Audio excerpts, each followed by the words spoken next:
兄弟们，我又带着躲猫猫大师赛来了。今天依旧是俄版硬核系列，玩家们要在这片烂尾别墅群找地方隐藏，挑战能否躲过猎人限时1小时半的搜索，获胜奖金18万。1号玩家阿坤发现别墅天花板有一处天井直通阁楼，于是他赶紧搬来各种废弃家具搭成梯子，爬上去之后再让人将东西撤走，这无疑大大增加了猎人的搜查难度。2号玩家丧彪将点位选在户外，只见他一言不合便跳进暗井之中，再用一些杂物伪装一番，多少有点欲盖弥彰的意思。同样是户外作战，3号玩家帽子哥则相中了眼前这方木质台阶，男人裹好防寒袋，二话不说便把自己塞了进去，接着将木板复原，效果就显得自然多了。4号玩家小夫的道具是防潮垫和雪地吉利服，他来到其中一栋别墅的顶楼，沿着窗台外围往前走，最终解锁了一处破败不堪的屋檐。5号玩家傻强把房子里的木质隔间推倒，清理完里面的杂物后，上演俄罗斯套娃，再将板房复原，就算躲藏完毕。6号玩家胖虎的计划是躲到木质的圆筒里，拆掉边上的几块木板，解锁点位后，男人带上道具顺利钻入其中，接着用幕布把自己围上，这样可以防止猎人透过缝隙查看。唯一的破绽是顶上的洞，效果也算中规中矩。至此6名玩家全部隐藏就位，这时候地图刷新猎人，接下来他有1个半小时时间展开搜查。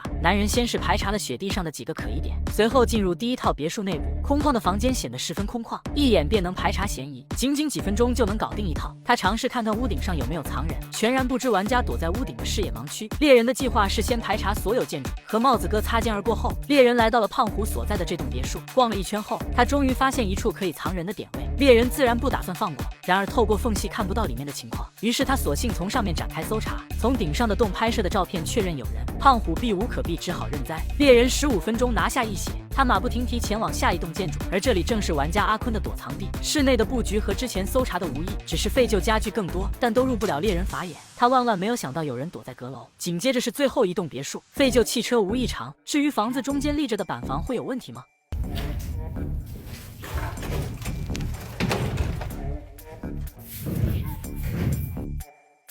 貌似也没啥毛病，猎人扭头就走，傻强逃过一劫。猎人有点蒙圈了，难道说玩家们都躲在户外？可是木板都是钉死的，顶部的积雪也没问题。猎人转身再次错过玩家点位，操作看得小毛直跺脚。他开始重点排查户外区域，可一圈检查下来始终一无所获。猎人的经典郁闷表情让我忽然回想起来，这哥们曾经在一场比赛里一个人都没找到，看来这次也是正常发挥。复盘后他认为最可疑的还是刚才的板房，于是折返回来继续排查，动用洪荒之力将其掀开，这才终于解锁了第2只猎物。他也不再挣扎了，最终比赛结束。那么问题来了，如果换你来当猎人，你有信心找到几个呢？